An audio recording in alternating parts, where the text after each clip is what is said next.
That's crazy. Italian bark for 7. Make a gold. Yeah. You're gonna let's see if I high roll. Let's throw 6 at you. Counter on the island. No overpower. High. You're at 14. Let's go down to 3. There's only one counter on the island. Don't do that at nationals, right? Like at locals, it speeds shit up, and that's fine. But I'll reshuffle. you're good. Doesn't matter. And by the time that we were up and drafting, when we were able to start drafting with the public, if we were not drafting together and we were drafting just with general people, we were typically the ones who were 2-1ing or 3-0ing very early on in the format. Good luck, have fun.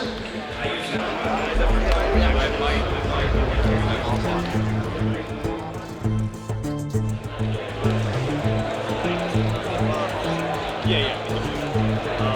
One, go to 1, knock the 2.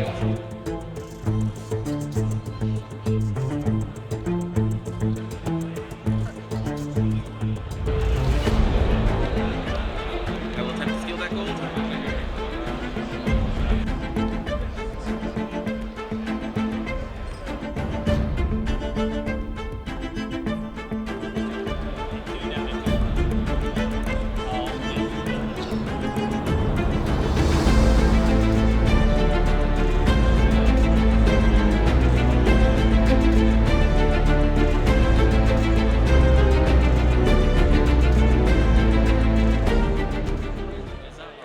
So day 1 draft, I end the day X1. Great, love it. X2. God, it's definitely X2. Still good, still like it. Cleanly in for day 2. Still have top 8 contention, of course. But what I'm mainly aiming for is top 16 to get the Worlds invite. Worlds is in the U.S. this year. I would love to be able to go and participate. I think I still would go for just like the calling and side events because it is relatively close by for us. But aiming for top 16 to get the invite. 5 or 6 turns ago, and that's going to flip over. Randy Davis, seeing the writing on the wall, offers the fist bump and concedes. Your winner at 12-2 in round 14 of Swiss is Andrew Cook, also a Pro Tour London top 8 finisher, another top 8 under his belt. Okay, and that locked me the second seed for the top 8. We wait for all the other games to finish. We get the roster of the top 8, and I'm going to be paired against Bird on New again, because the way the bracket lines up, on my side was Majin versus Randy, Bird's v Florian. And Verdens, as we learned, this version, for Verdens especially, is extremely flavored into Florian. I think Florian got according to the records, 7% win rate into this Verdens deck on the weekend. Something like that. It wasn't good. So we were expecting Majin to win that, and assuming I beat the New, I would then need to play him again. So we did some reps there. We have some people who've been playing Verdens a lot. Noah Zinn, Justin Evans. So they hopped on the call to try piloting that deck against me. Played some games, and yeah, it can be very swingy. I can absolutely lose it, but we can also see some of the weird things that can happen with the new Fable with Riches. So testing with Cook the night before. Obviously it's open deck list, so at that point we have Majin's list, we have Lucas's list. We believe he's going to play Majin first if he makes it past that round. So we grabbed it, and me and one of the other Verdens players on the team were literally waiting for him to finish new testing at that point. So we're probably up till 1 o'clock just waiting. But we had the Verdens list. We're talking through how we're going to play it, prep it, yada yada, all that kind of stuff.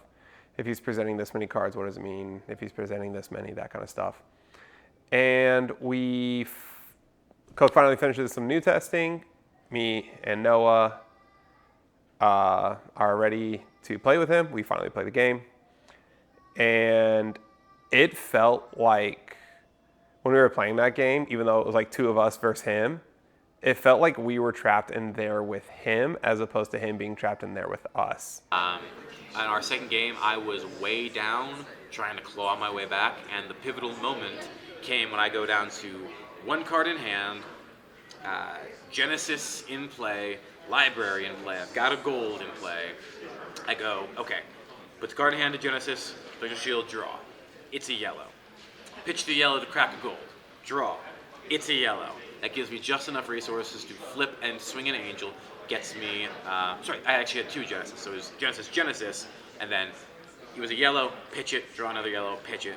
So now all of a sudden I'm back up to 6 ward in play. I've got 2 yellows in pitch. I drop to a 5-card hand. Thought we had him dead to rights for like 3 turns straight, and he kept surviving at like 1. The new Fable did so much work. Which was very funny to see happen. It was very funny to listen to over the call on the other side as well. So, a matchup that I feel fine to play into. Got to get through to it first. So then we get to today. You're on Sunday now. Feature match area, and there you see our players on the left. It is Andrew Cook taking on none other than Bird Cabrera. Game starts. Draw out my hand. This is all on stream as well, as you can see. And this game goes downhill pretty quickly. I draw a hand that has no heralds in it, and she arsenals passes. And my next hand also has no heralds in it. So we are on the back foot, giving her full tempo right out the gates. I'm playing, trying to get some auras out to divert attention, give myself some breathing room as much as I can, but she's still sending in large amounts of damage, and I wind up having to use a number of my figments and all of my soul just to get a life buffer to try and swing something and make it happen. I wind up losing my footsteps to a block on Enlightened Strike that she uses her Arousing Wave on, which hadn't blocked yet, so I was kind of okay with it at the time. But later on in the game, when it gets down to brass tacks and she's swinging the daggers at me, I definitely wish I would have had them to help cover that up with like a no blocker without having to give up a Spectral Shield or like a full card or something. So I wound up, as Prism often does, going down to 1 before taking my pivot. I finally managed to get a room, but I'm through all the Arclight Sentinels on that as well. Like, I'm not going to have Arclight Sentinels for the rest of the game. They're all in Soul or banished. So I take it, I get my Soraya, I got some auras out, I get the Genesis and the Library out on that turn. 5-card hand, she starts stripping cards, going with her daggers and with her attacks. I'm trying to block and keep as much as I can to send pressure back. This is when she starts hitting her codexes. So she's able to send attacks and then also get a ponder. And then send attacks, and the next turn she had pondered into the other codex, as it turns out. And I, unfortunately, on the very last turn of the game, blundered. There were definitely some things I could have prioritized better during the game that maybe we didn't reach this state, but the one absolute blunder I make this game was on the very last turn where I miscounted a resource and thought I needed to play around a hiss from the arsenal.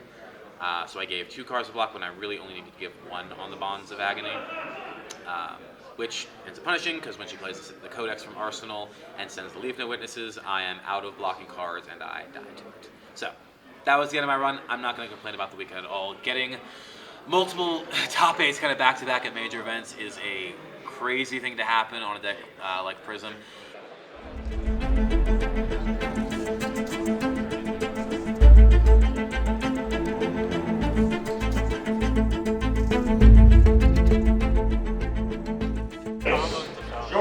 Albert Ross. In 6th place, Jason Rull.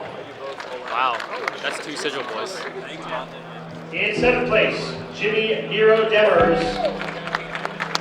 And in 8th place, Nicholas Tran.